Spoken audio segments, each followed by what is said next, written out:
Welcome back to TEC Tube. I'm Ryan Hoger, and this is the second in a multi-part series on ecobee 4 Pro thermostats. In this video, we're going to go through all the settings. So we've already installed the thermostat. We've already went through the questions it asked us. Now we're going to go through each screen and explain what each setting means to you. So if you didn't watch the first video, you may want to go back and watch it. Up in the right-hand corner of the screen, you can see a link on how to get over there. So let's get started. Coming over to the thermostat, as I get closer to it, it lights up. I'm going to go scroll through the menus along the bottom here one at a time. First one with the three stacked menu over here, if I click on that, I got numerous things that I can configure. The first one is the system. I can switch it from heat, cool, auto, off, which is pretty self-explanatory.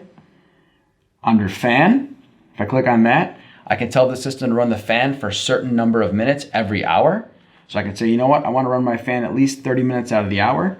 So if it runs for heating or cooling reasons, and let's say it runs 18 minutes in heating this hour, then the stat says, okay, you ran 18 minutes in heating, which also gave you fan, so therefore I owe you 12 more minutes of fan runtime this hour, and it'll add that into the total equation for the hour. I'm gonna leave that off for right now. Humidifier, on, off. Right, I can turn that on if I wanna use my humidifier. And if I do, what's my humidity set point? I can give it a very fixed set point, or I can do frost control, which will have it track off the outside air. And if I do that, right, then these other settings are just, I'm on the fan setting, sorry. If I do that, it runs the frost control based on outside air. And right now it's telling me for our current outdoor air temperature, it's gonna be optimized at 29%. So I would recommend you use frost control so the windows don't sweat, but if you need a fixed set point, you can do that as well. Just know that you're gonna get window condensing and frosting later on.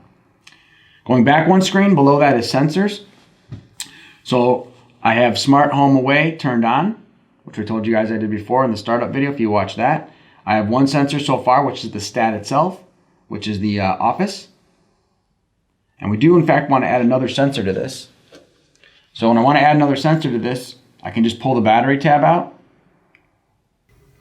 All right, it says, you appear to have a room sensor installed. Would you like to pair it with your ecobee? Yes, I would. Thank you very much. What do you want to call this thing? So you got some names you can pick, or you can give it a custom name if you want. So for right now, I'm just going to call it bedroom and say next. Do you want to use this sensor for your home, away, and sleep periods? You can turn some of those off if you want to. I'm going to use it for all of them in my case, so I hit next. Congratulations, my sensor's all set up, and finish. Now on my list, I have two sensors. I have the actual thermostat with the thermostat icon, which I call office, and then I have the bedroom sensor, right? For either one of those, I can go into them and rename them if I want to.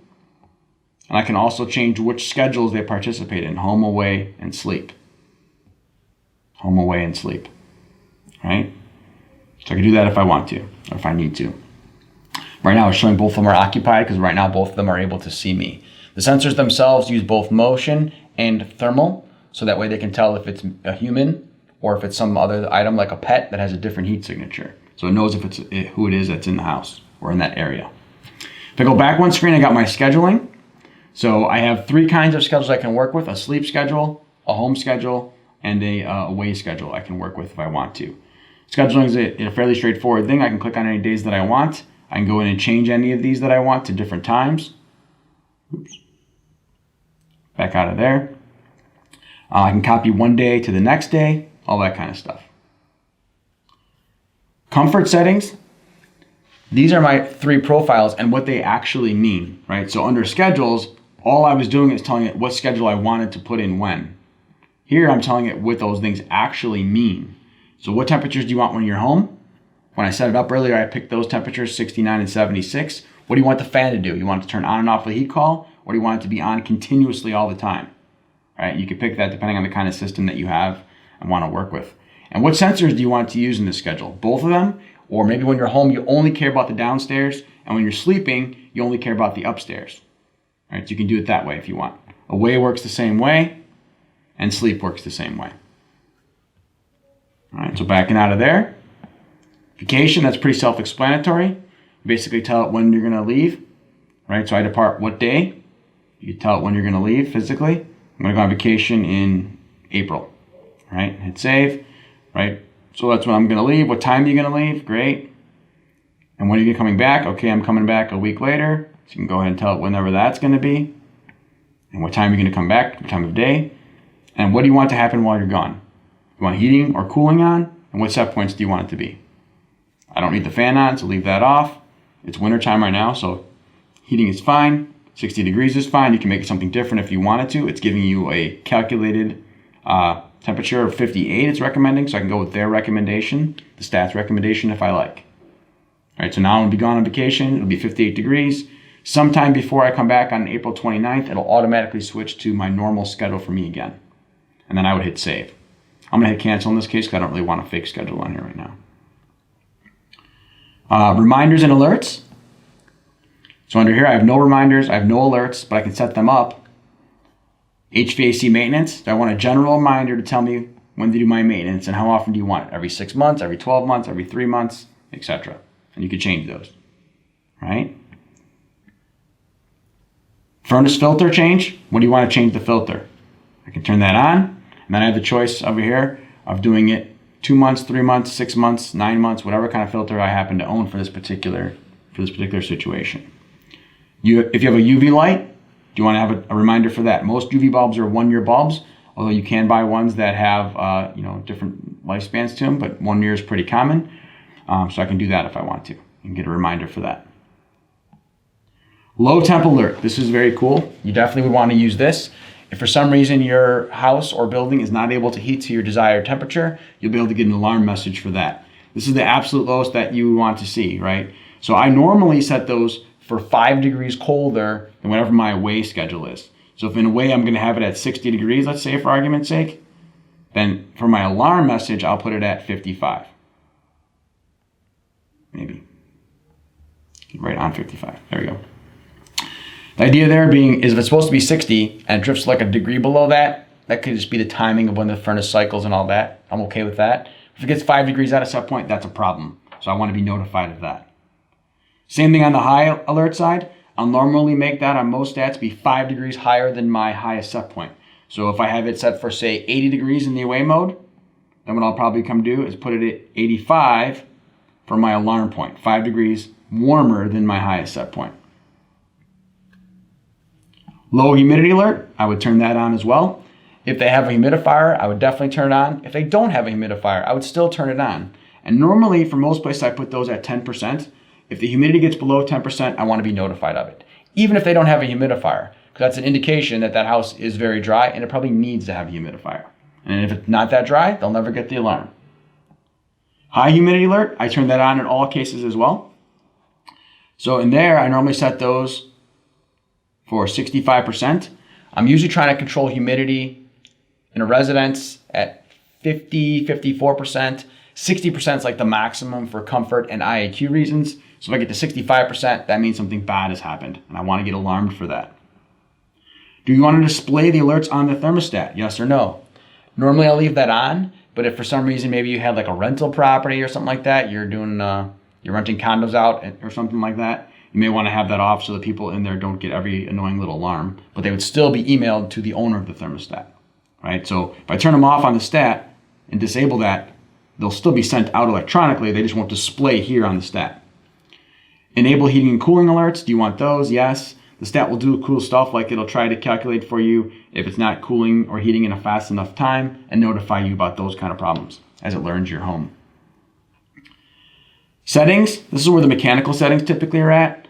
Some of these things are basic. Date and time, self-explanatory. Preferences.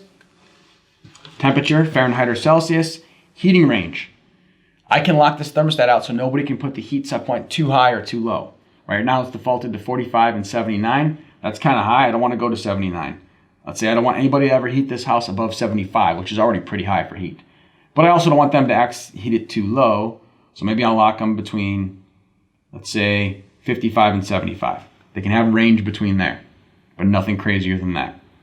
Or I can do the same thing on the cooling side. So in that case, maybe I'll lock them between, say, 85 on the high end, which is really high for cooling anyway, but doesn't need to be much higher than that ever for any reason.